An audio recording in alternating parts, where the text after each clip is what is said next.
Media policy 2020 के जरिए आजाद सहाफत पर जो शबखून APNS के सेठ माफिया ने फयाजुल हसन चौहान को इस्तेमाल करते हुए मारा था, उसके नतीजे में आज कलम मजदूरों की बड़ी तादाद फाकों पर मजबूर है।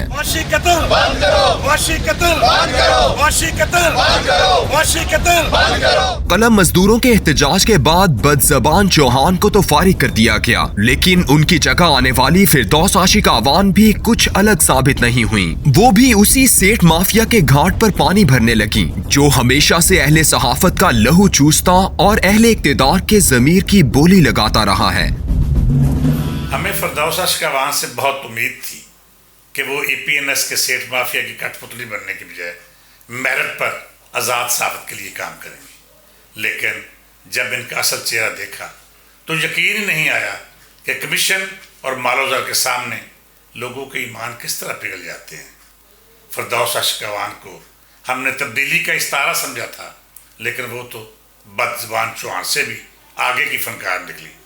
कलम मजदूरों और आज़ाद सहाफत की कब्र पर APNS का सांप उठाने वालों की रवश इख्तियार करने के साथ साथ उन्होंने साबित किया है कि मोहतरमा भी इसी खास एजेंडे पर आए हैं जिसका मकसद माल पानी इकट्ठा करना है। मैं इस तब्दीली पर इस शेर के सिवा कुछ नहीं कह सकता कि सप न सप वटाया की पाया, नस न जहर चढ़ाया की पाया। फिरदौस आशिक आवान ने भी फयाजुल हसन चौहान की तरह उसी कमीशन माफिया की हमनवाई को तरजीह दी है, जिसका गला कलम मजदूर के मुआश का लहू पीने से ही तर होता है। फिरदौस आशिक आवान को मैं सियासतदान समझता था, और सियासी समझबूझ रखने वाले कभी ब्लैकमेल नहीं होते जिस तरह फिरदौस आशिक आवान हो गई हैं।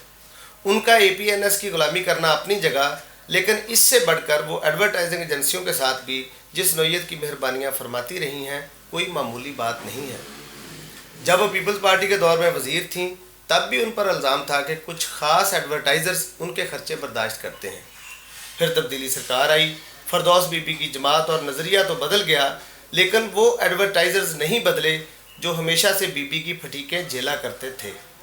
अब वो पंजाब की सहाफ़त पर काबिज़ हुई हैं, तो यहाँ भी वही एडवर्टाइज़र्स हैं जो हमेशा से उनकी बैसाखियाँ रहे हैं। वो मरकज़ में भी इन एजेंसियों को नवाजती रही हैं, और अब यहाँ भी सुना है कुछ बार बार ब्लैक लिस्ट होने वाली मनहूस एडवर्टाइजिंग एजेंसियाँ हैं जिन्हें नवाजने की साजिशें वो कर रही हैं। किसने कहा वो अहले सहाफ़त के लिए आई हैं? जनाब, वो तो नैबज़ादों को लूट मार की नई राहें दिखाने और माल पानी बनाने आई हैं।